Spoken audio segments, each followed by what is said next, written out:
अस्सलाम वालेकुम, आप देख रहे हैं पाकिस्तान टुनाइट। मैं हूं सैयद समर अब्बास। अभी पाकिस्तान तहरीक इंसाफ के 9 मई से जान खुलासी नहीं हुई थी कि सोशल मीडिया हैंडल्स पर भी मुतनाज़े वीडियोज़ और मैसेजेस के मामले ने एक नई मुसीबत ला खड़ी की है। नाकाबिल फ़हम बात यह है कि पीटीआई इस मामले पर पसपाई इख्तियार करने के बजाय मजीद चढ़ाई भी करती दिख रही है। दूसरी जानिब बज़ाहिर मुक़्तदरा के सख्त मौक़िफ़ और रद्द अमल के बाद हुकूमत ने भी पीटीआई को मजीद स्पेस देने से इनकार कर दिया है और ताज़ा तनाज़े की बुनियाद पर पहले ही कानूनी शिकंजे में फंसी जमात और बानी के खिलाफ घेरा मजीद तंग किया जा रहा है। गुज़िश्ता रोज़ पहले FIA की टीम ने अडियाला जेल में कैद बानी पीटीआई से उनके ज़ाती एक्स हैंडल पर मुतनाज़े ट्वीट्स की तहकीकात के लिए मुलाकात की कोशिश की। ताहम बानी पीटीआई ने एब्सोल्युटली नॉनसेंस कहते हुए इस मुलाकात और मामले की तहकीकात में ताउन से इनकार कर दिया, जिसके बाद आज हुकूमत ने पीटीआई के दीगर रहनुमाओं के खिलाफ बाकायदा एक्शन शुरू कर दिया है। बानी पीटीआई की जानिब से ताउन न किए जाने के बाद FIA ने बैरिस्टर गौहर, उमर अयूब और रऊफ हसन को भी नोटिस जारी करते हुए मंगल 11 जून 11 बजे इंक्वायरी के लिए तलब कर दिया है।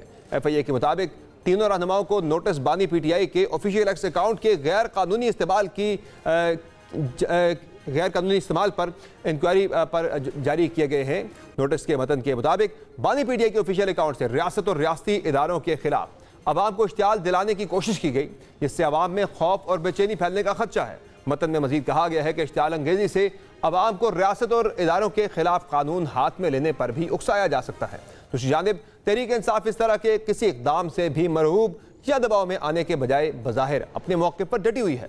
गुज़िश्ता रोज़ पार्टी के कोर कमेटी के इजलास के बाद भी सामने आने वाले एलामिये में FIA तहकीकात मुस्तरद करते हुए कहा गया है कि सोशल मीडिया पोस्ट की बुनियाद पर किसी भी मुमकिन मुकदमे का इंदराज बिला जवाज़ होगा। मानी खेज़ बात यह है कि इस एलामिया में एक बार फिर इसरार करते हुए कहा गया है कि कोर कमेटी ने हमूद रहमान कमीशन रिपोर्ट फौरी मंजर-ए-आम पर लाने का मुतालबा किया है और आज ही इस मौके पर मजीद मोहर तस्दीक आरिफ अलवी ने भी सब्त कर दी, जिनके बकौल हमूद रहमान कमीशन पर बात करना किसी सूरत गद्दारी नहीं के ऊपर गद्दारी का मुकाबला एक ही मंतिक रह जाती है कि तुम मुल्क और कौम के गद्दार हो। और कौन सी आइडियोलॉजी जो आपने अपने जहन में बना ली है उस आइडियोलॉजी के गद्दार हो। कभी आपको 9 मई मिल जाता है खेलने के लिए, अब आपको हमूद रहमान कमीशन क्या खान ने कहा है? खान ने तो ये कहा है कि हमूद रहमान कमीशन रिपोर्ट पढ़ लो, आपकी हुकूमत की रिपोर्ट है। खान ने कहा पढ़ लो, क्या उसने गद्दारी की? जहाँ तहरीक इंसाफ जारियत और मुज़ाहमत पर मबनी मौके पर डटी हुई है, वहाँ हुकूमत तो नहीं, ताहम हुकूमती हमायतियों की सतह से पाकिस्तान तहरीक इंसाफ को मशरूत मामलात संभालने की ऑफर्स भी ज़रूर हो रही है, जैसे कि वज़ीर-ए-आला खैबर पख्तूनख्वा और गवर्नर KP जो हैं उनकी तरफ से ये ऑफर सामने आई है कि भाई आएँ बातचीत करते हैं। 9 मई के लोग को तो जो मेन जो मुल्ज़िमान थे वो तो वज़ीर-ए-आला भी बन गया खैबर पख्तूनख्वा में। 9 मई के जितने भी कसूरवार उनको जो है उन बिल्कुल सजाएं दी जाए। हमारा ये मुतालबा है कि 9 मई के मुल्ज़िमान हैं उनको कैफर इक़्तिदार तक पहुँचाया जाए। अगर वो अपने माजी की गलतियों का जो है उससे माफ़ी मांगती हैं और पॉलिटिकल फोर्सेस के साथ बैठना चाहती है तो हम बिल्कुल इसके लिए तैयार हैं। अब हुकूमत की तरफ से मुतअद्दिद ऑफर्स आ चुकी हैं कि हम तहरीक इंसाफ के साथ बात करना चाहते हैं, मुफाहमत चाहते हैं, लेकिन तहरीक इंसाफ की तरफ से कोई मस्बत जवाब नहीं आ रहा। उसकी एक वजह यह भी है कि हुकूमत की तरफ से सिर्फ जो मुफाहमत की बात होती है, मुज़ाकरात की बात होती है, वो सिर्फ बयानात की हद तक महदूद होती है। चूँकि आज जब हम बात कर रहे हैं, अभी तक हुकूमत ने ना तो किसी किस्म की कोई कमेटी नोटिफाई की है, ना किसी कमेटी का ऐलान किया है कि ये कमेटी तहरीक इंसाफ के साथ मुज़ाकरात करेगी या बातचीत करेगी। सिर्फ वज़ीर-ए-आज़म की तरफ से भी ऐलान होता है, सदर आसिफ अली ज़रदारी की तरफ से भी ऐलान होता है, पार्टी के दीगर रहनुमाओं की तरफ से भी सिर्फ ऐलानात होते हैं, लेकिन बाज़ाब्ता तौर पर इस हवाले से कोई संजीदगी हुकूमती कैंप के अंदर भी नज़र नहीं आती कि वो तहरीक इंसाफ के साथ बातचीत करना चाहती है, तहरीक इंसाफ के साथ इंगेज करना चाहती है। नुकसान इसका पाकिस्तानी मईशत को होता है कि जब सियासी इस्तेहकाम मुल्क के अंदर नहीं होता, उससे मुल्क की मईशत मुतासिर होती है। और आने वाले दिनों में भी जब बजट आएगा, बजट के बाद तहरीक इंसाफ वैसे भी एक तहरीक जो है वो शुरू करने का इरादा रखती है और ये तहरीक जो है इसमें PTI को ये लगता है कि बजट में महंगाई की सूरत में जब आवाम निकलेंगे, महंगाई से तंग आकर आवाम निकलेंगे, तो ये पाकिस्तान तहरीक इंसाफ की मूवमेंट का, हुकूमत के खिलाफ तहरीक का एक डिफाइनिंग मोमेंट होगा। इसी से पाकिस्तान तहरीक इंसाफ जो है वो ये मूवमेंट इतनी मुल्क में फैलेगी आज़ाद कश्मीर की तरह के हालात से कि ये मूवमेंट जो है रुक नहीं पाएगी और तहरीक इंसाफ अपने तमाम तर अहदाफ हासिल कर लेगी। तो ये जो सूरत हाल इस वक्त बनी हुई है, ये हुकूमत के लिए बड़ी अलार्मिंग है, तो तहरीक इंसाफ के लिए भी एक सूरत हाल जो है वो एक मुश्किल ज़रूर बनी हुई है। इसी पर जो है वो हम प्रोग्राम में मज़ीद बात करेंगे। हमें प्रोग्राम में ज्वाइन कर रहे हैं पाकिस्तान तहरीक इंसाफ के रहनुमा शुएब शाहीन साहब। शुएब शाहीन साहब से हम बात करेंगे सूरत हाल पर। शुएब शाहीन साहब बहुत शुक्रिया, आपने प्रोग्राम में ज्वाइन किया। सर ये बताएं कि इस वक्त तहरीक इंसाफ के हम जो हालात देख रहे हैं, एक जो केस चल रहा है तहरीक इंसाफ के बानी की तरफ से उनके ट्विटर अकाउंट से मुतनाज़ ट्वीट्स के हवाले से, उस पर आज आपके मज़ीद 3 रहनुमाओं को भी नोटिस जारी कर दिए गए हैं, जिसमें आपके पार्टी चेयरमैन बैरिस्टर गौहर साहब हैं, उसमें आपके पार्टी के सेक्रेटरी जनरल उमर अयूब साहब हैं और पार्टी के स्पोक्स पर्सन रऊफ हसन साहब को भी नोटिस जारी कर दिया गया है मंगल के रोज़ का। तो क्या जाएंगे आपके पार्टी के दीगर लोग, जिस तरह से खान साहब ने एब्सोल्युटली नॉनसेंस करके इस इंक्वायरी में या इस तफ्तीश में शामिल होने से इनकार किया, पार्टी के बाकी लोग भी शामिल होंगे या वो भी इनकार करेंगे? देखें, इसके इंतहाई बदनीयती पे मबनी है। ये FIA को किसने अख्तियार दिया है कि अगर कोई एक ट्वीट आया है कि जनाब हमूद रहमान कमीशन रिपोर्ट को पढ़ो, उसमें क्या खराबी है? क्या उस वक्त के हालात, क्या एक हुकूमत पाकिस्तान ने एक सीनियर मोस्ट एक जज of the supreme court, the then जज ऑफ द सुप्रीम कोर्ट, और एक ऑनेस्ट कॉम्पिटेंट जज को अपॉइंट किया जुडिशल कमीशन, और जुडिशल कमीशन ने एक रिपोर्ट दे दी। उस रिपोर्ट के बारे में गुफ्तगू करना, डिस्कस करना, कौन सा ये जुर्म है, ये कौन सी गद्दारी है? ये FIA की बदनीयती है, बेईमानी है और डिसऑनेस्टी है कि वो इसके बारे में तहकीकात किस बात की कर रहे हो? क्या कमीशन रिपोर्ट नहीं बना? क्या कमीशन रिपोर्ट में ये लिखा हुआ नहीं है? सबसे पहले तो वो कमीशन की जो है वो रिपोर्ट को शाये किया जाए। अगर आप समझते हैं कि उसकी रिपोर्ट के अंदर कोई गलती है तो आप उस रिपोर्ट को आप चैलेंज करें सुप्रीम कोर्ट में या कोई नया कमीशन बनाएं। तो क्या उस वक्त के हालात और आज के हालात में मुमासलत नहीं है? क्या पाकिस्तान की माजी की गलतियों से सर वो तो मुझे इस बात की समझ नहीं थी शुएब शाहीन साहब, जब कोई पार्टी अपोजिशन में होती है उससे हमूद रहमान कमीशन रिपोर्ट बड़ी अच्छी लगने लग जाती है। मुझे याद है पिछले 5 साल जो है वो मियां नवाज शरीफ साहब को या उनकी पार्टी को बड़ा ख्याल था मुजीबुर रहमान के, शेख मुजीबुर रहमान का और हमूद रहमान कमीशन रिपोर्ट का, 71 के वाक़यात का। उसके बाद फिर आपकी गवर्नमेंट थी, आपने तो उस रिपोर्ट पे कोई बात कभी नहीं की। आपकी 4 साल गवर्नमेंट थी, आप रिलीज़ कर सकते थे। अब जब आप इक़्तिदार से बाहर हैं, नून लीग हुकूमत में है, तो उन्हें वो रिपोर्ट बुरी लग रही है, आपको रिपोर्ट अच्छी लगने लग गई है। तो वो इरफान सिद्दीकी साहब तो आज कह रहे थे भाई अगर आपको बहुत इस रिपोर्ट पे है तो KP में निसाब में शामिल कर लें इसको। देखिए, पहली बात तो यह है कि ये अगर इनका शौक है तो निसाब में शामिल हो जाएगी, लेकिन बात ये नहीं है। बात ये है कि इमरान खान का ये वो मौक़िफ़ है जो 2011 में जियो का, आप हामिद मीर का शो देख लें, आपने देखा होगा यकीनन, ये वही गुफ्तगू है, वही बात है जो आज उन्होंने की है। ये वही बात है जो नवाज शरीफ ने भी की है और मौलाना फजल रहमान ने की भी है, तमाम पॉलिटिकल पार्टीज ने की है। तो क्या FIA ने उस वक्त एक्शन लिया था? क्या FIA को उस वक्त नजर आया था कि जनाब ये तो गद्दारी हो गई है? क्या उनको नजर आया था कि जनाब सर मामला सिर्फ हमूद रहमान कमीशन रिपोर्ट का नहीं है। वो जो आपने 3 मिनट 33 सेकंड का एक कंटेंट आपने अपने खान साहब के ट्विटर अकाउंट से ट्वीट हुआ है, उसकी आखिरी 27 सेकंड बड़े खतरनाक हैं, जहां मौजूदा मिलिट्री क़यादत के हवाले से बात हो रही है और वो वहां से मौक़िफ़ ये आया भाई कि ये तकसीम डालने की कोशिश है जो है फौज के अंदर। सर आप मुझे एक बात बताएं, क्या उस वक्त और आज में 4 चीजों में मुमासलत नहीं है? नंबर 1, क्या उस वक्त जमहूरियत एक तमाशा और ड्रामा नहीं बन गई थी? इसलिए कि जिस पार्टी ने 162 सीटें ली उसको इक़्तिदार नहीं मिला, उसके खिलाफ आर्मी एक्शन शुरू हो गया, और जिसने 81 सीटें ली थी उसको इक़्तिदार दे दिया। और आज जो आप देख रहे हैं फॉर्म 45 वाले, हम फॉर्म 45 लेके घूम रहे हैं, तमाम अदालतें बुला। 18 में भी नून लीग कहती है कि RTS बैठ गया था, हमें वो कह रहे इक़्तिदार से बाहर कर दिया गया था। मुझे बात वैसे पूरी करने देते हैं तो मैं इसका जवाब देता, लेकिन मैं इसका जवाब पहले दे देता हूँ। बात यह है कि RTS के बारे में आपका एतराज है, 100% ठीक है, ठीक होगा। मुझे बता दें, इनके पास 16 महीने इक़्तिदार रहा, इन्होंने कोई जुडिशल कमीशन बनाया? नंबर 1, नहीं। कोई फाइंडिंग्स लाए? नहीं। नंबर 2, मुझे ये बता दें कितने लोग, क्योंकि 2017 में फॉर्म 45, 46 आए थे ना, कितने लोग फॉर्म 45 लेके उस जमाने में घूम रहे थे जो आज हम लोग सैकड़ों की तादाद में लेके घूम रहे हैं? नहीं था। नंबर 3, हमने एक कमेटी बनाई थी, पार्लिमानी कमेटी, ये लोग भाग गए थे, इन्होंने उस वक्त कोऑपरेट नहीं किया था। बात यह है कि एतराज लगाना आसान है, फाइंडिंग्स देना, फाइंडिंग्स लेकर आए। हमने पहले दिन ये कहा, सुप्रीम कोर्ट में भी गए कि इसमें जुडिशल कमीशन बनाए, नहीं बनाया। आज जो सिटिंग जजेस बैठे हुए हैं, इन बेईमानों ने, इन करप्ट लोगों ने इलेक्शन कमीशन के साथ मिलकर अपने ऑर्डिनेंस ले आए कि नहीं जी रिटायर्ड जजेस पे मुश्तमिल होना चाहिए, और वो जो रिकॉर्ड है वो पेश नहीं कर रहे। मैंने एक सवाल आपका जमहूरियत के हवाले से बात की। दूसरा सवाल, उस वक्त भी अदलिया आजाद नहीं थी, आज भी जो अदलिया के ऊपर अटैक हो रहा है वो आपके सामने है।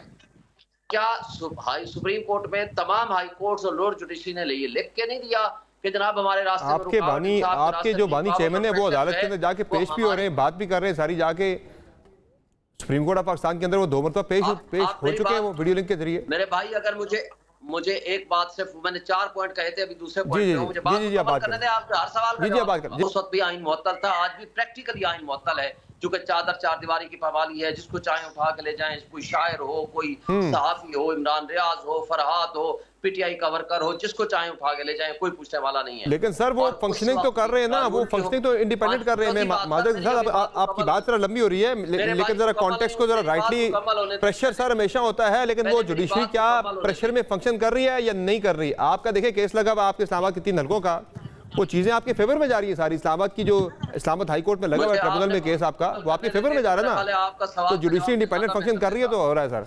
जी शेफ साहब, मुझे आप बात मुकम्मल करने देते ना, तो मेरा ख्याल है कि फिर आपके तमाम सवालों का जवाब मैं दे दें की पोजीशन में होता। आप ज़िमनी जवाब कर देते हैं मेरा बात मुकम्मल किए बगैर। अच्छा जी, अब आप आ जाएं कि जी हमारी बात जुडिशरी के ऊपर उस वक्त भी अटैक था, आज भी अटैक है। अब आप ये कह रहे हो कि हमारी बात सुनी जा रही है या नहीं सुनी जा रही। भाई जब जुडिशरी ने 6 मुअज़्ज़ज़ जज साहिबान के ऊपर प्रेशर किस बात का था मुझे बताएं। 6 जजेस ने ये लिख के दिया कि पहले पैरा में लिखा हुआ है कि इमरान खान के खिलाफ फैसला लेने के लिए हमारे एक जज के बिरादर नस्पति को अगवा कर लिया और उसको इलेक्ट्रिक शॉक्स लगाए और उनकी वीडियो बनाई। नंबर 2, दूसरे जज साहब के को इतना प्रेशर होना पड़ा। ये चीजें रिकॉर्ड पर मौजूद है सारी। अब वो सारे पॉइंट आप 6 पढ़ेंगे सर, लंबी लग जाएगी, मुझे जरा पॉइंट पे अगर आप आ जाए, ये सारी चीजें रिकॉर्ड पे मौजूद है। आखिरी चौथी बात एक कर लूं। चौथी बात ये है कि कानून उस वक्त भी नहीं था, आज भी नहीं है। उस वक्त एक डिक्टेटर के मुंह से निकला हुआ हर लफ्ज कानून था, आज भी वो कानून की पाबंदी जिस तरह हो रही है वो सब आपके सामने है।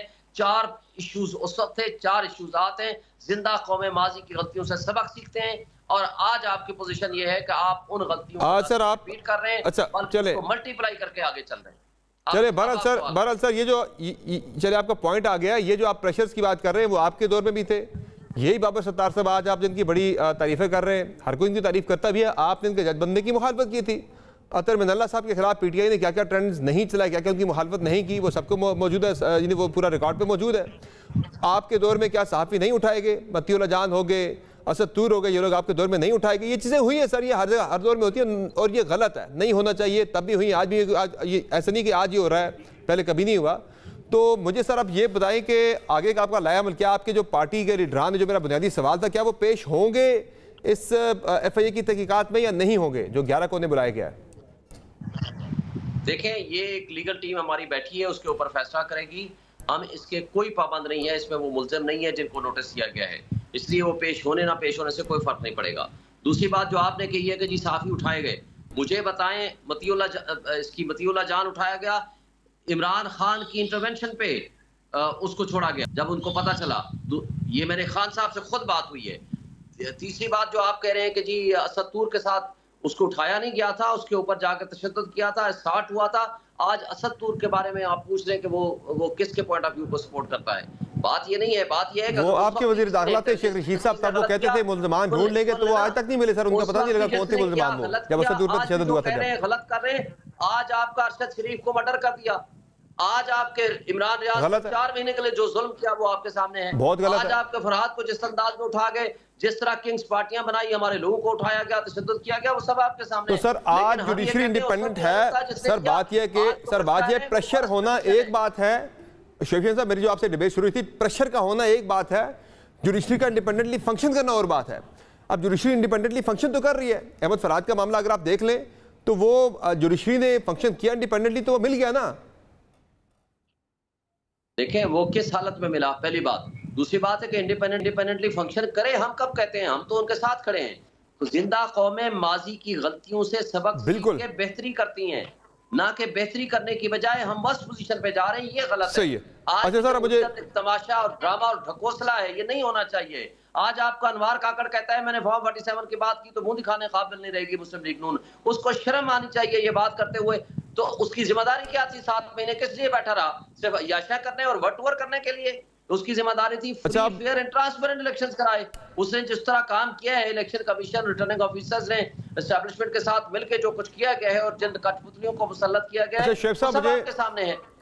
मुझे ये बताएं सर कि ये जो 3 जनवरी को केस लगा है पाकिस्तान तहरीक इंसाफ की मखसूस नशिस्तों वाला, फुल कोर्ट बन गया इस पर। चीफ जस्टिस ऑफ पाकिस्तान की सरबराही में आज केपी गवर्नमेंट ने जो है फैसला किया कि वो एतराज़ दायर करेंगे कि चीफ जस्टिस इसकी सरबराही ना करें। क्यों ये एतराज़ दायर कर रहे हैं, इसकी ज़रा वजह बयान करेंगे कि एतराज़ है कि आपका उन पर? देखिए, पहली बात तो यह है कि ये एक जियो ने खबर चलाई थी, बाद में पता चला वो गलत खबर थी। और जो एडवोकेट जनरल केपीके के हैं उन्होंने उसकी तरदीद कर दी। लेकिन मैं ये बात आपके प्रोग्राम के तवज्जुह से कहता हूं कि हमें काजी फाइज़ा साहब से इंसाफ की तवक्को नहीं है, उनको इस केस में नहीं बैठना चाहिए, बाकी तमाम जजेस होने चाहिए। वजह उसकी जो आपने पूछी है मैं बताता हूँ। मेरी राय में कम से कम ये है कि आपको तहरीरी एतराज कर रहे हैं या नहीं कर रहे जाके सुप्रीम कोर्ट में? ये मुझे नहीं पता, जो हमारे वकला हैं उनको पता होगा कि वो करते हैं या नहीं करते। तो मगर एक बात वकला टीम के मेंबर है सर, आप लीगल टीम के? जी मैं हूं, लेकिन कल हमारी इसके बारे में मीटिंग होगी। लेकिन एक बात तय है कि हमारा जो एतराज है ना, नंबर 1 कॉन्फ्लिक्ट ऑफ इंटरेस्ट है, क्योंकि आपको पता है लॉ मिनिस्टर ने कहा है कि हम उनकी एज बढ़ाने जा रहे हैं, इसलिए ऐसे no one can be a जज of his own caste. Number 2 5 member bench का फैसला है सुप्रीम कोर्ट का, जिसने कहा है कि इमरान खान या उनके कोई भी मुकदमात हैं उसमें काजी फाइज़ा साहब। तो शेख साहब फिर ये अकेले चीफ जस्टिस नहीं उठेंगे, फिर 6 जजेस को उठना पड़ेगा, 6 जजेस को, क्योंकि फिर उसमें वो भी आ जाते हैं जो फ्यूचर में चीफ जस्टिस बन सकते हैं, फिर सबको उठना पड़ेगा, सबका मुफादात का टकराव आता है। उनका सच क्लैश ऑफ इंटरेस्ट डायरेक्टली नहीं है इस वक्त, तो सिटिंग चीफ जस्टिस का मामला है ना, तो सिटिंग चीफ जस्टिस का क्लैश ऑफ इंटरेस्ट बनता है। नंबर इसके साथ सिर्फ ये एक ग्राउंड नहीं है ना, दूसरा ग्राउंड ये है कि 5 मेंबर बेंच ने फैसला दिया हुआ है कि इमरान खान के केसेस ना सुनाए काजी साहब। नंबर 3 एक और बात है, आपने देखा इन्होंने बल्ले का निशान छीना, जिस तरह इन्होंने जिस अंदाज से वो कहा कि यही रिटर्निंग ऑफिसर्स जो है वो इलेक्शन कराएंगे, फिर पिछले 1 साल से हमारे तमाम मुकदमात पेंडिंग हैं, इन्होंने किसी केस को फिक्स नहीं किया। और सबसे बढ़कर लेकिन सर एक टीवी प्रोग्राम में बात करना और रिटर्न में देना तहरीरी, ये दो मुख्तलिफ चीजें सर। आपको जरा एक वो अदालती प्रैक्टिस होती है, उसमें आपको तहरीरी देना पड़ता है। मैं कह रहा हूँ उसूली तौर पर उनको खुद इस केस से अलग हो जाना चाहिए। बाकी हम इसके बारे में तहरीरी फैसला करेंगे, देंगे एप्लीकेशन या नहीं, उसके बारे में हमारी कल मीटिंग होगी। अच्छा, इसके अलावा अब आगे आपका लाया अमल क्या है? सियासी अगर हम बात करें तो क्या है? आज भी हुकूमती नुमाइंदों ने प्रेस कॉन्फ्रेंसेस की हैं, उधर से गवर्नर साहब भी कह रहे हैं मुज़ाकरात की बातचीत करी, वो बातचीत कह रहे हैं। आपको मुसद्दिक मलिक साहब ने प्रेस कॉन्फ्रेंस की, वो भी कह रहे हैं कि भाई बातचीत हम कहते हैं तरीके हिसाब से करें, वो कहते हैं भाई हमने उनसे बात करनी है। तो ये क्या अभी बातचीत हो सकती है, नहीं हो सकती, कैसे होगी, उसकी कंडीशंस क्या है? कोई है कोई नई बातचीत के वाले से? पहली बात तो यह है कि ये कठपुतली है, ना इनमें कैपेसिटी है, ना इनकी ख्वाहिश है कि कोई मुज़ाकरात की। मुझे बताएं कि जब ये 2022 में ये सारे मुस्तकिल कहते थे कि आप अपनी 2 सूबे की हुकूमत गिराएं और हमसे किससे करेंगे सर? पूरे पाकिस्तान का नेशनल असेंबली का इलेक्शन ले लें। याद है आपको, हमने 1 महीना इन एडवांस यानी फरवरी में कह दिया कि हम 1 महीने बाद अपनी असेंबली तोड़ेंगे पंजाब और केपी की, आप आए। और तो सर फिर किससे करेंगे बातचीत? इन्होंने क्या कहा था, आपने देखा ना, हम तो ये पॉलिटिकल स्टेटमेंट दे रहे थे। दूसरी बात, एक बात और होती है, देखिए सीबीएम क्या है, क्या इन्होंने कॉन्फिडेंस बिल्डिंग मेयर्स किए हैं कि जिसके जरिए साबित हो कि जनाब ये सीरियस हैं? क्या इन्होंने जुडिशियल कमिशन बनाया है? सब कहते हैं, इनको खुद को भी पता है कि जनाब इनका जावेद, वो तो जब आप बैठते हैं ना टीओआर फिर डिस्कस होते हैं बैठ के। देखें, आपके घर में कोई एक डाकू काबिज हो जाए और आप जाकर उनके साथ मुज़ाकरात इस बात पे करें, आए जी हमें भी एक कमरा दे दें, ये तो नहीं हुआ। फिर किससे चले ये बताएं, फिर किससे बात करेंगे? उनसे बात करेंगे, उस एस्टेब्लिशमेंट से या उस अस्करी क़यादत से बात करेंगे जिनके खिलाफ आजकल आप भरपूर कैंपेनिंग कर रहे हैं? देखें, हम तो उसूल की बात कर रहे हैं, तमाम स्टेक होल्डर्स के साथ हमने कहा था हम बात करने को तैयार हैं, बशर्ते कि वो हमारी इन टर्म्स पे आ जाएं। एस्टेब्लिशमेंट से तो हमारा सिर्फ एक पैगाम है कि आप आइन और कानून की बालादस्ती को यकीन करें, आप जाएं, बात का तहफ़्फ़ुज़ करें। आपका ये काम नहीं है कि आप जिस तरह सियासत में मुलव्वस हैं, जिस तरह इन कठपुतलियों को मुसल्लत किया है, जिस तरह कानून की पामाली कर रहे हैं, जिस तरह लोगों को अगवा कर रहे हैं, जिस तरह हमारे लोगों को मुख्तलिफ पार्टियों में आपने तब्दील शामिल कराया, जिस अंदाज से आपने किंग्स पार्टियां बनाई और जिस अंदाज से इस मुल्क को तबाही के दाने में लाकर खड़ा कर दिया, ये उसकी जिम्मेदारी उनके ऊपर जाती है, ये सारी पाकिस्तानियों को पता है। और दूसरी बात यह है कि इन कठपुतलियों से हमारा एक ही मुतालबा है, बनाए जुडिशियल कमीशन।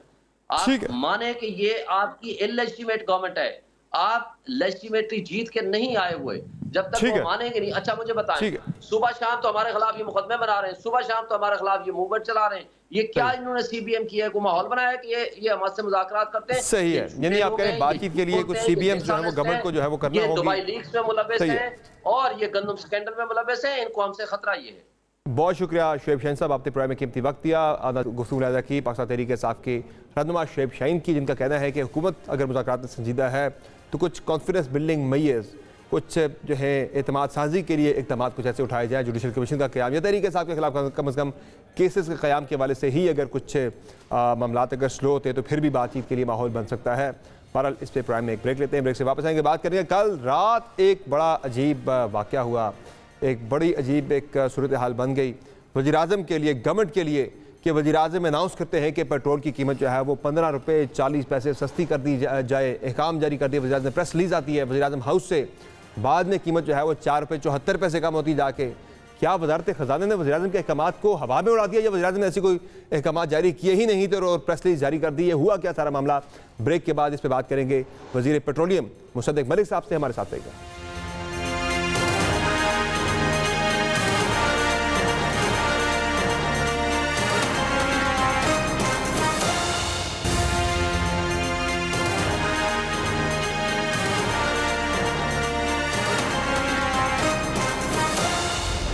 वज़ीर आज़म की ज़िंदगी का असल मकसद है गरीब आदमी के लिए सहूलत पैदा करना, गरीब आदमी के लिए रोज़गार पैदा करना, गरीब आदमी के ऊपर महंगाई का बोझ कम करना। मेरा वज़ीर आज़म कोशिश कर रहा है आम आदमी को रिलीफ देने की। मेरी चीफ मिनिस्टर दिन रात एक किए हुए है कि आम आदमी की ज़िंदगी में बेहतरी की जाए।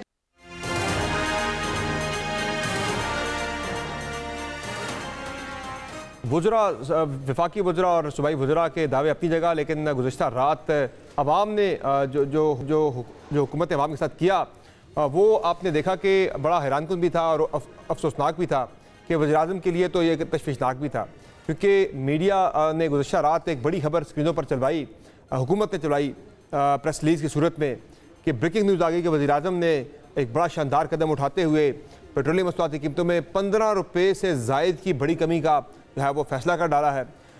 ये खबर जब चली तो इसके बाद फ़ौरन ही थोड़ी देर बाद जो है आवाम ने तो उस पर काफ़ी खुश हो गई, खुशी से निहाल हो गई, लेकिन थोड़ी देर बाद जब ऑफिशियल प्रेस रिलीज़ आई, नोटिफिकेशन आया ओगरा का, तो उसमें कीमत जो है वो 15 रुपये की कमी नहीं हुई थी, बल्कि उसमें कमी जो है वो सिर्फ 4 रुपये 74 पैसे की कमी जो है वो पेट्रोल की कीमत में की गई। अब ये फैसला जो है न सिर्फ वज़ीर-ए-आज़म शहबाज शरीफ के लिए सुबकी का बायस बना, बल्कि इस फैसले में वज़ीर-ए-आज़म शहबाज शरीफ और वज़ीर ख़ज़ाना मोहम्मद औरंगज़ेब जो हैं वो भी आमने सामने जो है वो उन्हें ला खड़ा किया इस फैसले ने, और तब से शुरू हो गए जनाब के वज़ीर ख़ज़ाना जो है वो वज़ीर-ए-आज़म के फैसले को उन्होंने क्या मुस्तरद कर दिया। और आज इस मुतल्लिक जो है जो सूरत हाल सामने आई उसमें वज़ीर-ए-आज़म हाउस की जानिब से कहा गया भाई कि खबर जो है उसमें प्राइम मिनिस्टर की को जो समरी भेजी गई थी वो एक पिछली समरी थी, वो आदाद शुमार थे जो कि इस प्रेस रिलीज़ के अंदर जो नज़र आए। वज़ीर-ए-आज़म को जो है कन्फ्यूजन होगी सारे मामले के अंदर, और जो वज़ारत ख़ज़ाना ने गलती का एहसास होने पर वज़ीर-ए-आज़म से रब्ता किया वज़ीर-ए-आज़म ऑफिस से, और बाद में जो है फिर जो तस्हीहशुदा समरी है वो जारी की गई। अब इस सूरत हाल पर जो है जो आज वज़ीर पेट्रोलियम मुसद्दिक़ मलिक साहब से सवाल भी किया गया तो उन्होंने इस गलती तो मानी, लेकिन इसे एक मिसकम्युनिकेशन या कन्फ्यूजन करार दे दिया। वो बुनियादी तौर पे कंफ्यूजन है जी, आखिर में नंबर्स थे, ये असल नंबर्स जो हैं ये 4 रुपए 80 पैसे या जो भी थे और वही थे, वो कंफ्यूजन कम्युनिकेशन में हुई, मिसकम्युनिकेशन हुई है, उसके अलावा कुछ भी। अब ये कन्फ्यूजन थी या मिसकम्युनिकेशन थी, लेकिन अवाम जो है उन्होंने हुकूमत पे अपना खूब गुस्सा निकाला है। अवाम जो है जिससे 15 रुपये 40 पैसे की कमी नजर आ रही थी, फिर बाद में निकली 4 रुपये 74 पैसे की, तो अवाम ने अपना रिएक्शन किस तरह से दिया जरा ये सुन लें। 3-4 रुपये में कुछ नहीं फर्क पड़ता, कम से कम 150 तक तो होना चाहिए। 4 रुपये कम करके क्या अच्छा किया आपके सामने? 15 रुपये की समरी थी और 4 रुपये कम किए गए। 4 रुपये कम करके कोई एहसान थोड़ी कर रहा है। 4 रुपये से क्या होता है सर? 4 रुपये कम किए तो भी आप देखिएगा हफ्ते 10 दिन के अंदर फिर 4 के 15 रुपये 10 रुपये बढ़ाएंगे। अब ये सब कुछ हुआ कैसे, इस पर द मोस्ट रेलेवेंट पर्सन वज़ीर पेट्रोलियम मुसद्दिक़ मलिक साहब हमारे साथ प्रोग्राम में मौजूद हैं, उनसे बात करते हैं। बहुत शुक्रिया मुसद्दिक़ मलिक साहब, आपने प्रोग्राम में अपना कीमती वक्त दिया। सर सबसे पहले तो बताएं कि कल जो रात ये क्या वाक़या हुआ कि 10:30 बजे तमाम चैनल्स पर खबर चलती है कि वज़ीर-ए-आज़म ने हिदायत कर दी है वज़ारत पेट्रोलियम को कि पेट्रोलियम मसनूआत की कीमतों में पेट्रोल की कीमत में 15 रुपये 40 पैसे तक की कमी कर दी जाए। फिर जनाब उसके 2 घंटे 40 मिनट बाद जाके जब ऑफिशियल नोटिफिकेशन आता है उसमें आप पता लगता है जनाब की कीमत तो सिर्फ 4 रुपये 74 पैसे कम हुई है। तो ये हुआ क्या ये सारा वाक़या? ये 4 रुपये 74 पैसे ही थी, बस मिसकम्युनिकेशन हो गई, कन्फ्यूजन हो गई, क्योंकि 2-3 मुख्तलिफ जगहों के ऊपर समरी जा रही होती है, घूम रही होती है, कैलकुलेशंस हो रही होती हैं। ज़्यादातर क्योंकि ओगरा ने कैलकुलेट करनी होती है और उससे एक दिन पहले का तमाम डेटा भी उसके अंदर 15 दिन का जो डेटा होता है जिसमें तमाम जो तेल आ रहा होता है उसकी क्या कीमत है, उसकी क्या इंश्योरेंस थी, वो ट्रांसपोर्टेशन कॉस्ट क्या थी, तो उस वजह से सिर्फ कन्फ्यूजन हुआ और कुछ भी नहीं। समरी इतनी इसी अमाउंट की थी जो फाइनल अनाउंस हुई है, लेकिन उस दरमियान में किसी जगह पे थोड़ा सा कन्फ्यूजन हुआ है। तो क्या सर बेसिकली मिसकम्युनिकेट वज़ीर आज़म ने ऐसी कोई हिदायत की ही नहीं या वजारत ख़जाना ने उनकी हिदायत मानने से इनकार किया? कुछ एक चीज़ तो नहीं होगी ना सर? मेरे ख्याल में सिर्फ मेरे ज़ाती ख्याल में सिर्फ कन्फ्यूजन हुआ है, क्योंकि मुझे पता है कि समरी इसी अमाउंट की थी जो अभी आपने अनाउंस की है, डीजल की भी और पेट्रोल की भी। वज़ीर आज़म ने वैसे हमें हिदायत कर रखी, इसमें कोई शक नहीं है। एक मरतबा नहीं, हर तीसरे दिन ये हिदायत होती है कि आप किसी भी जगह से आप एक पैसा भी अगर स्क्वीज कर सकें तो वो स्क्वीज करके आवाम तक पहुंचाएं। तो अगर आप वज़ीर आज़म से पूछें तो वो चाहेंगे कि 100 रुपये कम हो जाए पेट्रोल की कीमत, और उनकी हिदायत भी यही है कि चाहे पेट्रोल हो, चाहे बिजली हो, चाहे गैस हो, तो वो सब वज़ीरों को यही कहते हैं कि जब आप ये कैलकुलेशंस कर रहे होते हैं तो आपकी आंख सिर्फ इस बात पे होनी चाहिए, नज़र सिर्फ इस बात पे होनी चाहिए कि वो कौन सा एक खाना है जिसमें से 2 रुपये, 5 रुपये, 10 रुपये, 100 रुपये आप आवाम के लिए, बिलखसूस गरीब लोगों के लिए बचा सर। ये तो एक हुक्म आ गया और हुक्म के बाद फिर वजारत ख़जाना को ये नहीं पता, हुक्म वजारत ख़जाना को हिदायत जारी करने के लिए मैंने आपको बताया कि कल तो मिसकम्युनिकेशन हुई है। मैंने आपको बताया ऐसी कोई हिदायत प्राइम मिनिस्टर जारी नहीं की कि 15 रुपये आपने कहा वो कहते हैं कि कम करें, लेकिन वो 15 रुपये 40 पैसे की ऐसी कोई हिदायत आई नहीं है। अगर मैं भी उनसे फ़ोन पे बात कर रहा हूँ, अगर वज़ीर आज़म से बात कर रहा हूँ, तो वो मुझे बोलेंगे कि नहीं डॉक्टर साहब आप फिर जाके देखें, उसको दोबारा इवेल्युएट करें। तो इस तरह की हिदायत तो उन्होंने अगर किसी से बात की होगी, 15 रुपये 40 पैसे की कोई हिदायत मेरे सामने नहीं आई है, बिल्कुल मेरे सामने कोई ऐसी बात ना मुझसे बात हुई है, ना कोई ऐसी बात हुई थी। लेकिन ये मैं आपको बता रहा हूँ कि उन्होंने हर मर्तबा, यानी कल परसों में भी मुझे कहा है कि आप हर दफ़ा जब देखते हैं, चाहे वो पेट्रोल की कीमत हो, चाहे वो गैस की कीमत हो, गैस लगारी साहब को बिजली की कीमत के हवाले से, मेरे ख्याल में ये पिछले 7-8 दिन में उन्होंने को 6 मीटिंग्स की हैं सिर्फ ये कीमतों के हवाले से कि आप किस तरह कम कर सकते हैं कीमतें आवाम के ऊपर, किस तरह कम कर सकते हैं कीमतें इंडस्ट्रीज़ के ऊपर। तो इस तरह की हो सकता है कोई गुफ्तगू हुई हो, लेकिन ये स्पेसिफिक्स में मेरे साथ कोई गुफ्तगू, बहरहाल वो प्रेस रिलीज, लेकिन मेरे ख्याल में हाँ वो प्रेस रिलीज बन के आ जाना उसका जो है ना 10:20 पे तकरीबन वो प्रेस रिलीज का आना, फिर 12:44 पे जाके नोटिफिकेशन आता है। वो 2 घंटे 20 मिनट का जो बीच में खला रहा है ना, वो खला में भी नहीं किसी ने उसको फिल करने की कोशिश की। क्लियर हो गया हो गया तो फिर ये नोटिफिकेशन आया, क्योंकि नोटिफिकेशन तो 12 बजे के आसपास ही आता है, उससे पहले तो हम करते भी नहीं है, 15 मिनट पहले कर देते हैं, 20 मिनट पहले कर देते हैं।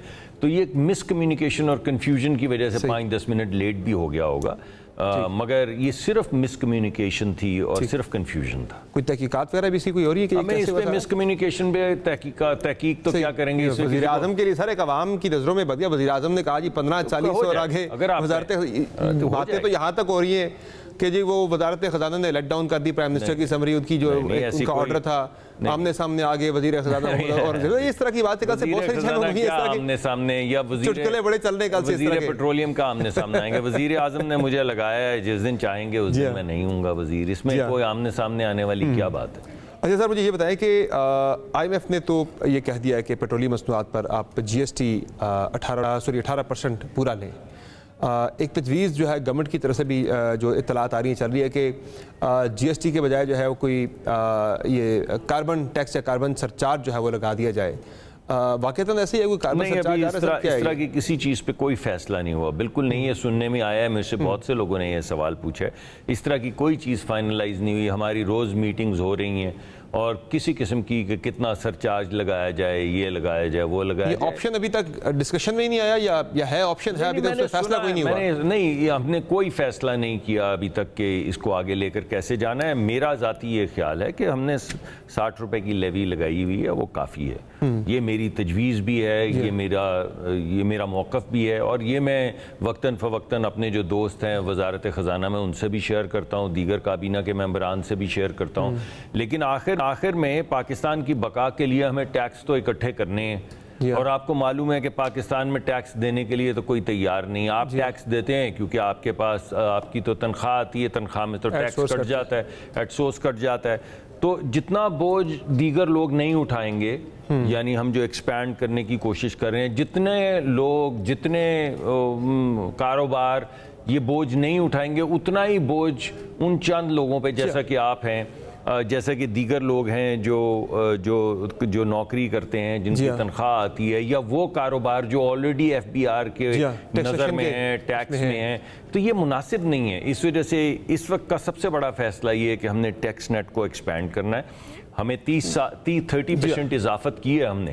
इस दफ़ा रिकॉर्ड टैक्सेशन जो है वो इकट्ठी की गई है, लेकिन इसको आगे बढ़ाने के लिए ये बड़ा क्लियर माइंड है हमारा कि हम इसको ब्रॉड करेंगे और एक ही जगह पे बार बार डिप करना मुनासिब नहीं है। सही। तो सर यदि के टैक्सेस लगेंगे, जिस तरह बात की भी, वो GST की सूरत में आता है या लेवी की सूरत में आता है या कार्बन टैक्स की सूरत में आता है? ऐसी कोई फैसला नहीं हुआ, ऐसा कोई फैसला नहीं, लेकिन जुलाई से कोई आ रही कि शायद लग भी जाए कोई टैक्स वगैरह। अच्छा सर, ये बताइए कि ये जो बानी PTI के ट्विटर हैंडल से मुतनाज़ा कंटेंट के ट्वीट होने का मामला है, आपने भी आज उस पर बात की अपनी प्रेस कॉन्फ्रेंस के अंदर। इसमें सर आज PTI के 3 रहनुमाओं को नोटिस भी हो गए, उमर अयूब को, बैरिस्टर गौहर को और रऊफ हसन साहब को उन्हें बुला लिया गया है। ये बताया सर मुझे कि इस जो वो एक वीडियो है 3 मिनट 33 सेकंड की, आपको या गवर्नमेंट को उस पूरी वीडियो पे एतराज़ है या वो जो आखिरी 27 सेकंड है जिसमें मौजूदा अस्करी क़यादत के बारे से जो है वो हर्जा सराई है? मैं को बता देता हूँ एतराज़ किन चीज़ों पे है। एक कैंपेन चलाई जाए जिसमें यह कहा जाए कि खान नहीं तो पाकिस्तान नहीं, ये क्या कैंपेन है? या अगर आपको याद पड़े वो जनरल सरफराज थे शहीद, जो हेलीकॉप्टर में शहीद हो गए थे, फिर आपने उनके बच्चों के तासुरात भी सुने, यानी जिस तरह उनको एम्बैरस करने की कोशिश की और जो कैंपेन चलाई गई, तो आपके जी में नहीं आता कि वो क्या कैंपेन थी? फिर ये जो ट्विटर हैंडल के ऊपर कोई कहा गया जनरल या हेनरी कैसिंजर के हवाले से उकसाया गया, अगर आप उसको देखें तो उसमें क्या कहा जा रहा है? ये कहा जा रहा है कि फौज ही को उल्टा देना चाहिए। यानी इस मुल्क के अंदर आप क्या कैओस क्रिएट करना चाहते हैं? आप इसको क्या लीबिया बनाना चाहते हैं? आप क्या बनाना चाहते हैं? शुरू में तो उसमें सर जो उस वीडियो के अंदर जो कंटेंट में हमूद रहमान कमीशन का हवाला है, एंड पे आके जो बात नहीं कर रहा हूं मैं, तो इन चीज़ों की स्पेसिफिक चीज़ों की बात कर रहा हूं ना। आप तो एक वीडियो के आखिरी 27 सेकंड, तो वो वीडियो इशू बनी हुई है। वो नहीं बनी हुई ना, ये कैंपेन्स भी बनी हुई है ना, ये कैंपेन्स भी बनी हुई है। ये जो मैंने आज भी कहा, अपनी गुफ्तगू में भी कहा कि पाकिस्तान है तो खान है, पाकिस्तान है तो मैं हूँ, पाकिस्तान है तो आप हैं, पाकिस्तान है तो ये जो इज्जत आपको मिल रही है, जो आप सर उठा के चल रहे हैं, ये सिर्फ पाकिस्तान के झंडे की वजह से है। जिस दिन ये ना हो, खुदा न खास्ता खाकम बदन, आपको अंदाजा है आप क्या कह रहे हैं? तो इन चीज़ों पे एतराज़ है। और अगर आप उकसाते हैं मुल्क में इंतशार पैदा करने के लिए, या कोशिश करते हैं, या उकसाते हैं, या कहते हैं, या सजेस्ट करते हैं, या ओब्लिकली इम्प्लाई करते हैं कि अपने ही इदारों के सरबराहान के खिलाफ उन्हीं के लोगों को खड़ा हो जाना चाहिए, तो आप मुल्क में क्या गदर मचाना चाहते हैं?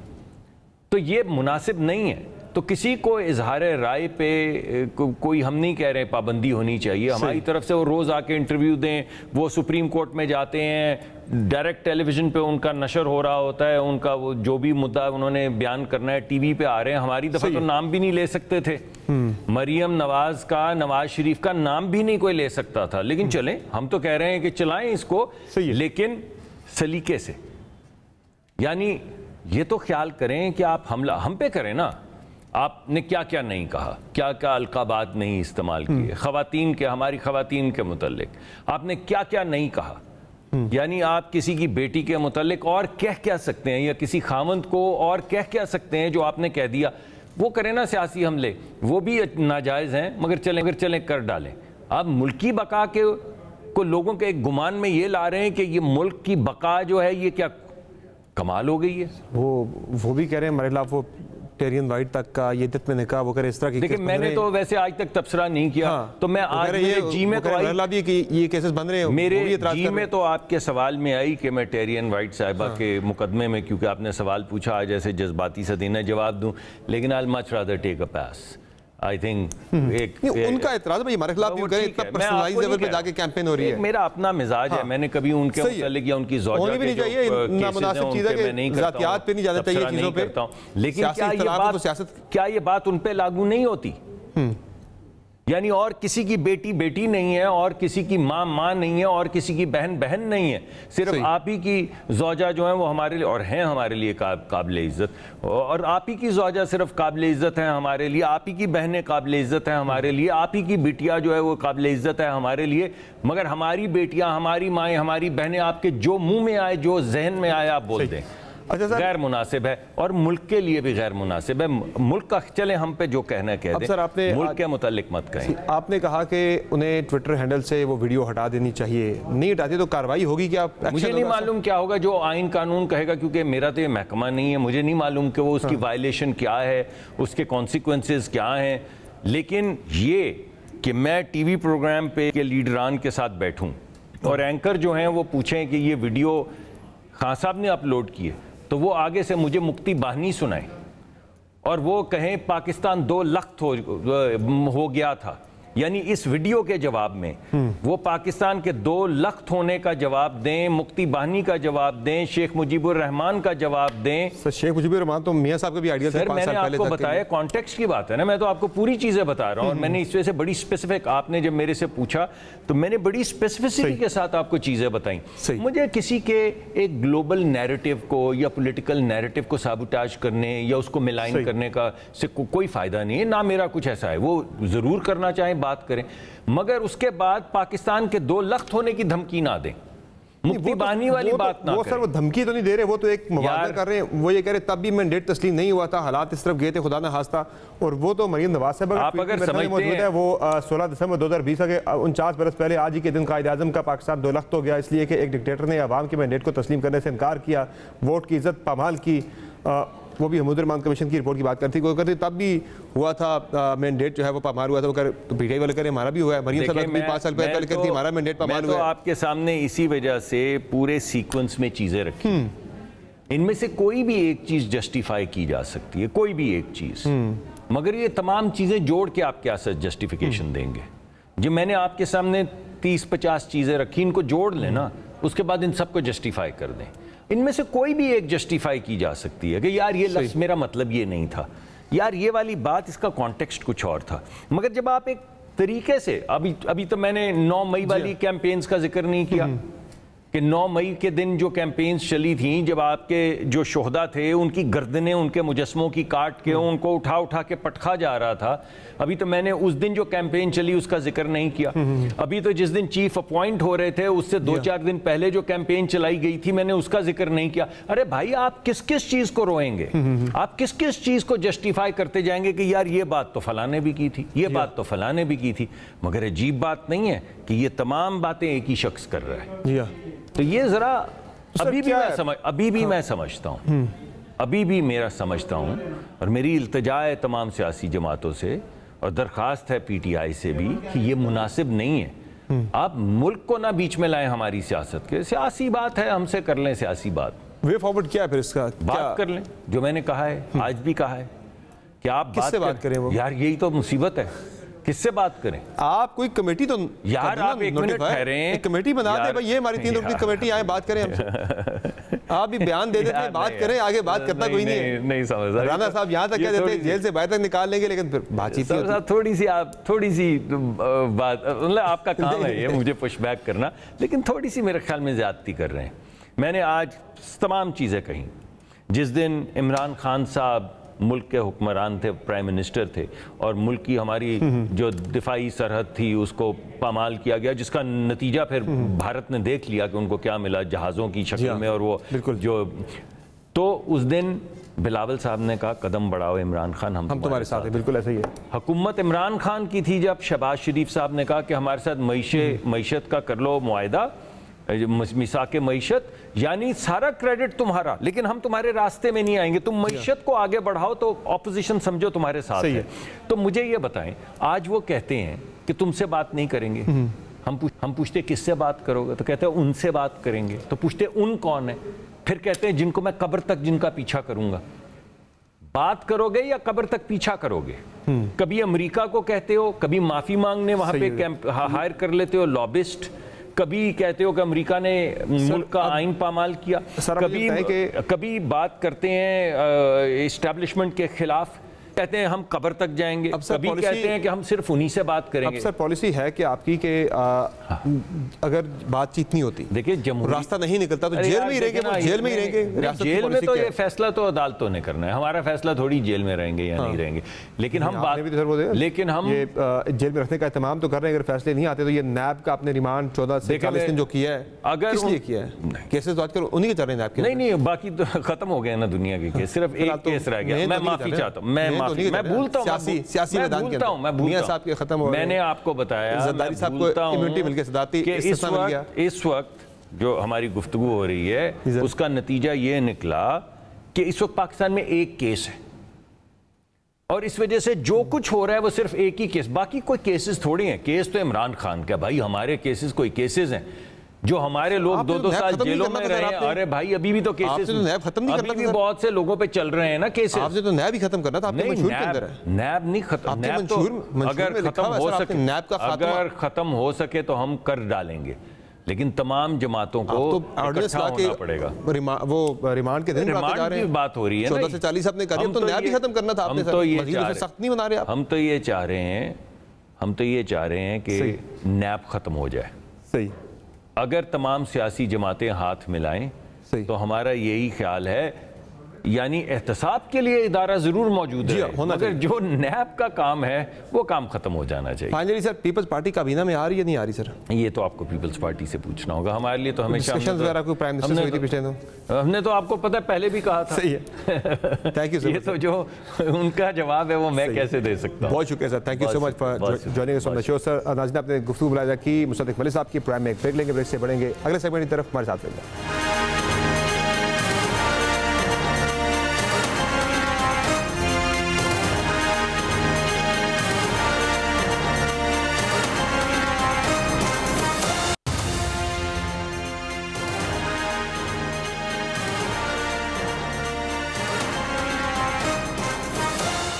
वेलकम बैक नाज़रीन। मुल्क में मुल्की अहम इदारों के दरमियान महादारे के साथ सियासी महादाराई भी अब बढ़ रही है, और पर्टिकुलरली तरीके इंसाफ की बात करें तो फिलहाल मुफाहमत का या बातचीत का ऐसा माहौल बनता हुआ नजर नहीं आ रहा, चूँकि मजीद केसेस जो है वो तहरीक इंसाफ की लीडरशिप के खिलाफ कायम हो रहे हैं। पर्टिकुलरली रिसेंटली देखा जाए तो एक ट्वीट जो बानी PTI के अकाउंट से ट्वीट हुआ, उस पर एक FIA की इंक्वायरी खुल गई है, और आने वाले दिनों में तहरीक इंसाफ के लिए किसी किस्म का कोई भी रिस्पाइट जो है वो नज़र नहीं आ रहा।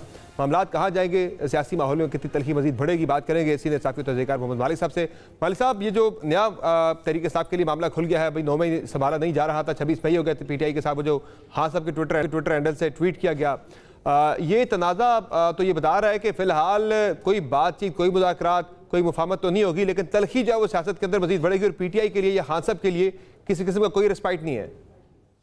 देखें, जहाँ तक केस खुद है कि कल को कोई ये सोचे कि बगावत का केस बन जाएगा और उसमें सजाएं होंगी, वो तो नहीं है। लेकिन ये टेम्परेचर नापने का बड़ा ज़बरदस्त पैमाना है, और वो यही है कि दोनों तरफ से पोजीशंस एक्सट्रीमली हार्ड हैं। जो आपने फॉर्मेशन कमांडर्स के बाद बयानिया सुना और कॉन्फ्रेंस के बाद, अब PTI का है, उन्होंने सिर्फ इतना किया है, उन्होंने पूरा बयानिया ओनाप किया, सिर्फ ये फर्क डाल रहे हैं कि जी खान साहब को नहीं पता था, लेकिन ओनाप उन्होंने ना उसको ट्वीट हटाया है ना वीडियो हटाया है, बल्कि जस्टिफाई कर रहे हैं। और वो आई थिंक खान साहब से मुलाकात के बाद आपने देखा है कोर कमांडर मीटिंग की एक हार्ड लाइन अप्रोच सामने आई है। देखिए, मेरे नज़दीक तो खान साहब अब कन्विंस हो गए हैं कि मौजूदा निज़ाम में उनसे कोई बात नहीं करेगा, और उनको यहाँ पे किसी भी किस्म का अपना एक मीनिंगफुल रोल नज़र नहीं आता। तो जाहिर है अब उन्होंने भी सोच लिया होगा कि ठीक है, फिर जो इस्टेब्लिशमेंट है उसको मैं पूरा पुश करूं, या वो फुल दबाव में आके मेरे से बात करें, या फिर फुल दबाव में आके जो भी उन्होंने एक्सट्रीम स्टेप उठाना है उठाएं, और अगर निज़ाम भी डैमेज होता है तो हो जाए। क्योंकि देखें, अगर कंप्लीट ब्रेकडाउन होता है, कंप्लीट डिसऑर्डर होता है, तो उस हर डिसऑर्डर के बाद एक नया ऑर्डर बनता है ना, तो फिर वो देखेंगे कि शायद उसमें जगह हो। आप कोर कमांडर कॉन्फ्रेंस देखें, आप फॉर्मेशन कमांडर्स कॉन्फ्रेंस सुने, आप बाकी बयानियां सुने, एक चीज बार बार क्या आती है, मई 9 के जो मुल्जमान हैं उनकी सजा हो। PTI भी कहती है मई 9 के मुल्जमान को सजा हो, जो बेगुनाह वो बाहर हैं। सिर्फ फर्क ये है कि वो कहते हैं सिविलियन कोर्ट से मुकदमा चले, फौज कहती है कि मिलिट्री कोर्ट में। लटका के कौन बैठा हुआ है? हर दूसरे दिन एक बेंच बना होता है किसी मसले पे, हर दूसरे दिन लाइव ट्रांसमिशन हो रही होती है। सुप्रीम कोर्ट, जिसको पंजाबी में कहते हैं कटी कटा क्यों नहीं कर देती? ये मई 9 जब तक लटका रहेगा हवा में, आप देखेंगे इंस्टीट्यूशंस एक दूसरे से लड़ते रहेंगे। और ये अब इंस्टीट्यूशंस की वहां तक बात चली गई है कि कल परसों डिफेंस मिनिस्टर ने बयान दिया, ख्वाजा आसिफ साहब ने, कि जी तमाम इदारे अपने गिर्द फसीलें खड़ी कर रहे हैं अपनी हिफाजत के लिए। यार किससे फसीलें खड़ी कर रहे हैं? एक दूसरे से कर रहे हैं। कॉन्स्टिट्यूशनल कॉन्फ्लिक्ट की तरफ आप चले गए हैं, अदलिया की लगी हुई एग्जीक्यूटिव के साथ, एस्टेब्लिशमेंट के साथ। प्राइम मिनिस्टर उठ के इल्जाम लगा रहे हैं कि आप में काली भेड़े हैं, वो आगे से कह रहे हैं कि हम बम्बल बीज हैं। ये कोई मजाक बन गया? 25 करोड़ का मुल्क है, 5th most populous nation in the world है, न्यूक्लियर पावर्ड ऑफ मुल्क है, और यहाँ पे ऐसे लगता है कि कोई बच्चे चला रहे हैं सारा मुल्क। I think Supreme Court should rise to the occasion. पहले ये मई 9 वाली साइड को तब लगाएं ताकि कमी कुछ आए। अगर मई 9 का मसला आइदर और नहीं होगा तो कहीं और आइदर और हो जाएगा। सही है, बहुत शुक्रिया मालिक साहब, आपने अपना कीमती वक्त दिया। प्रोग्राम में नाज़रीन आप तज़किया से सीनियर साफ़ी तज़कियाकार मोहम्मद मालिक साहब का, जिनका कहना है कि जब तक ये 9 मई वाला मामला किसी तरफ डिसाइड नहीं होता तब तक ये तलखी, ये गैर यकीनी, ये बरकरार रहेगी। और इदारे की भी चूँकि एक बड़ी क्लियर पोजीशन है कि जिन्होंने 9 मई किया है उनको हर सूरत में कैफ़िर किरदार तक पहुँचना चाहिए, लेकिन वो तब पहुँचेंगे जब ये मामला किसी ट्रायल की तरफ बढ़ेगा। और ट्रायल वो सिविल अदालतों में होता है या फौजी अदालतों में होता है, ये डिसाइड होना अभी बाकी है, लेकिन इसका डिसाइड होना अब वो वक्त आ गया है कि ये हो जाना चाहिए। आज के प्रोग्राम में इजाज़त दीजिए, अल्लाह हाफ़िज़।